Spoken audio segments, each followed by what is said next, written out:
گناہ سے بچنے کے بارے میں حکم ارشاد فرمایا کہ گناہ سے بچا جائے.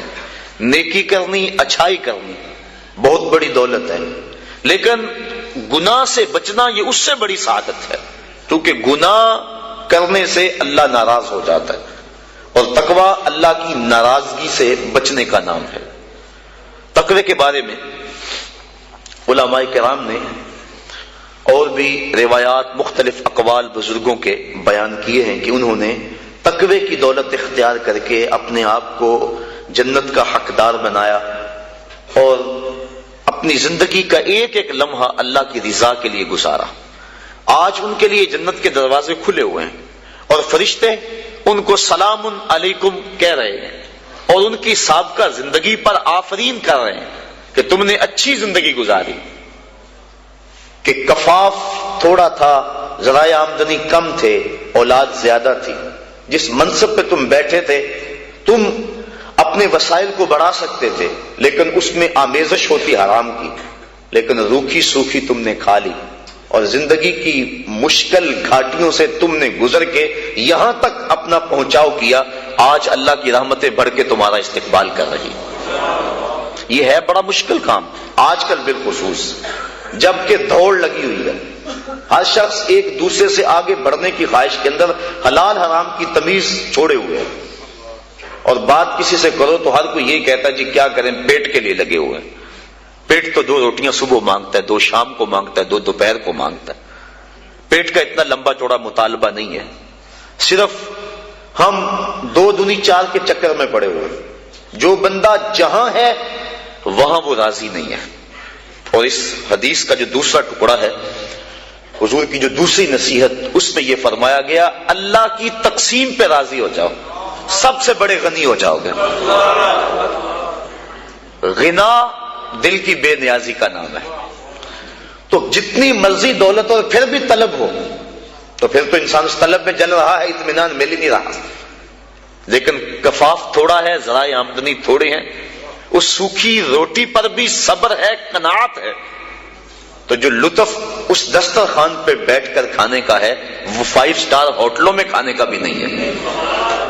تو یہ حضور کا جملہ کتنا خوبصورت ہے. اور اگر نہیں ہم اللہ کی تقسیم پہ راضی ہوں گے تو کیا کریں گے؟ حدیث میں آتا ہے جب بچہ شکم مادر میں 120 دن کا ہوتا ہے تو فرشتہ آ کے 4 چیزیں لکھ جاتا ہے. ان میں سے ایک چیز اس کا رزق ہے کہ ساری زندگی میں اس کو کتنا رزق ملے گا.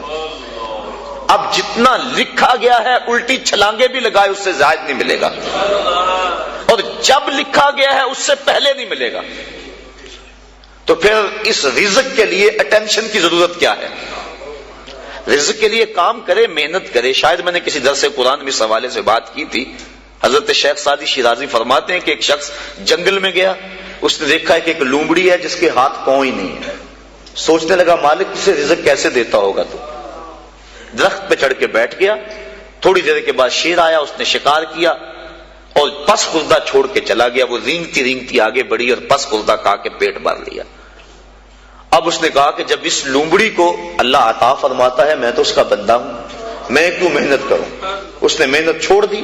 ایک دن فاقے سے کاٹا، دوسرا دن فاقے سے کاٹا، تیسرے دن جب حالت غیر ہونے لگی تو آواز آئی بندے میں لومڑی کو بغیر کسی محنت کے دے سکتا ہوں، تجھے نہیں دیکھ سکتا، تجھے بھی عطا کر سکتا ہوں، لیکن لومڑی نہ بن، شیر بن. خود کما اور اوروں کو بھی کھلا، نہ کہ لومڑی کی طرح جو ہے وہ بن کے بیٹھ جائے. یہ بھی حکم ہے محنت کرنے کا، لیکن محنت کرنے کا، سعی کرنے کا حکم ہے، اٹینشن لینے کا حکم نہیں ہے. ہماری ذمہ داری نہیں، ہمارا کام ہے کام پہ چلے جانا.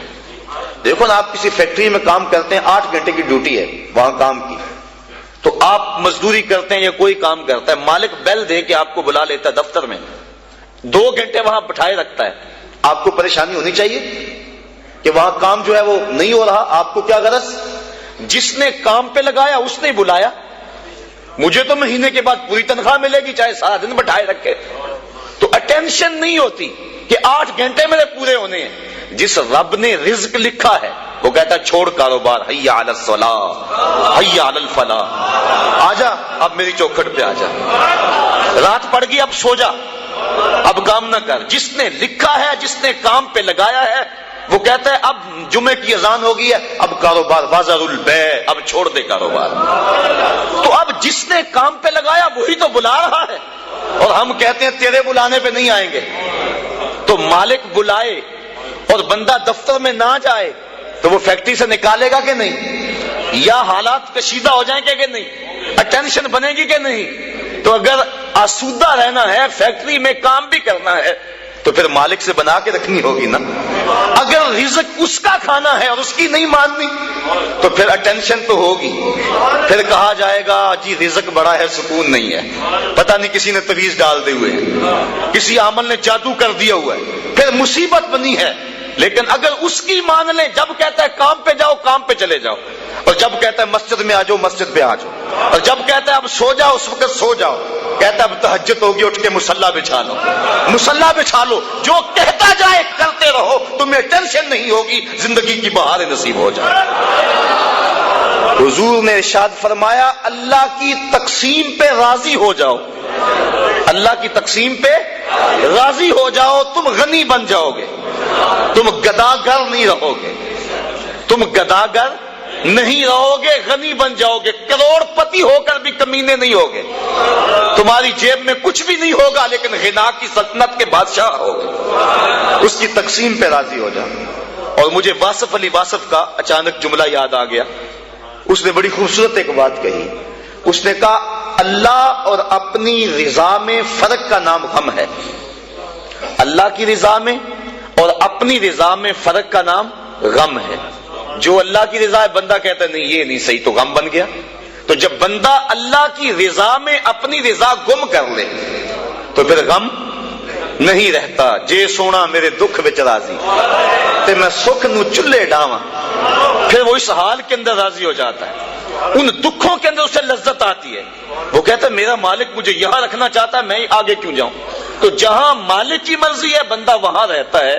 تو آج ہر بندہ ٹینشن میں، ہر بندہ مشکلات میں، ہر بندہ بھاگ رہا ہے، محنت کر رہا ہے۔ میں اس محنت کا انکار نہیں کرتا، یہ بات ذہن میں رکھیں، شریعت میں اس کا انکار نہیں کیا، انسان کو سعی کرنے کا حکم دیا ہے، لیکن اس کے لیے ہمیں ٹینشن لینے کی ضرورت کیا ہے؟ جس طرح بندے کو موت تلاش کرتی ہے، روایات میں آتا ہے اس طرح بندے کو رزق تلاش کر دیتا ہے۔ تو جو رزق قسمت میں لکھا ہوا ہے وہ بندے کو مل کے رہے گا۔ شیخ سعدی شیرازی فرماتے ہیں ایک بندے نے ایسی ہی کوئی روایات سنی، کہنے لگا جب میں محنت ہی نہیں کروں گا تو مجھے کیسے ملے گا؟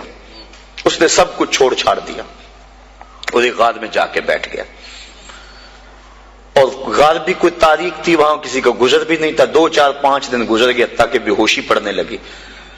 ایک قافلہ وہاں سے گزرا، غار میں انہوں نے جھانکا، دیکھا کہ ایک انسان ہے اور ادم ہویا ہے۔ انہوں نے جا کے دیکھا، غور کیا، یہ تو بھوک سے مر رہا ہے۔ انہوں نے کھانا لا کے اس کے سامنے رکھا، اس نے انکار کر دیا۔ اس نے کہا جب میں کچھ نہیں کروں گا تو وہ کیسے دے گا؟ انہوں نے کھانا بھی پیش کیا، اس نے انکار کر دیا۔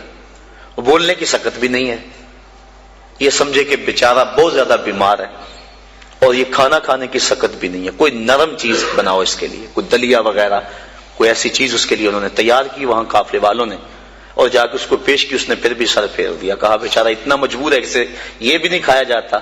انہوں نے زبردستی جو وہ چمچ میں ڈال کے اس کے منہ کے قریب کی، اس نے دانت بند کر لیے زور سے، کہ جب میں ہی نہیں کچھ کروں گا تو کیسے میرے مقدر کا میرے پیٹ میں پہنچے گا؟ یہ دل میں تھا، اور زور سے دانت بند کر دیے۔ شیخ سعدی شیرازی فرماتے ہیں کہ انہوں نے چمچی کے ایک کونے کو نا اس کے دانت میں جہاں سوراخ ملا وہاں ڈال کر تو زور سے انہوں نے کھولا منہ کو، اور اندر حلوہ ڈالا، اور جب منہ کے اندر حلوہ گیا تو اس کو ہنسی آ گئی، کہا مالک جو میرے مقدر کا ہے وہ مجھے مل کے رہے۔ تو یہ کہاوتیں بزرگوں نے جو بیان کی ہیں ہماری زندگی کو آسودہ بنانے کے لیے کی ہیں۔ ہم اپنے مقدر میں جو پاتے ہیں، میرے مقدر میں یا آپ کے مقدر میں جو لکھا ہوا ہے، یہ پکی بات ہے، اس سے زائد تو نہیں مل سکتا۔ اب اس کو حاصل کرنے کے لیے ہم حرام ذرائع کیوں اختیار کریں؟ ہم کام پہ جائیں درود پڑھتے ہوئے،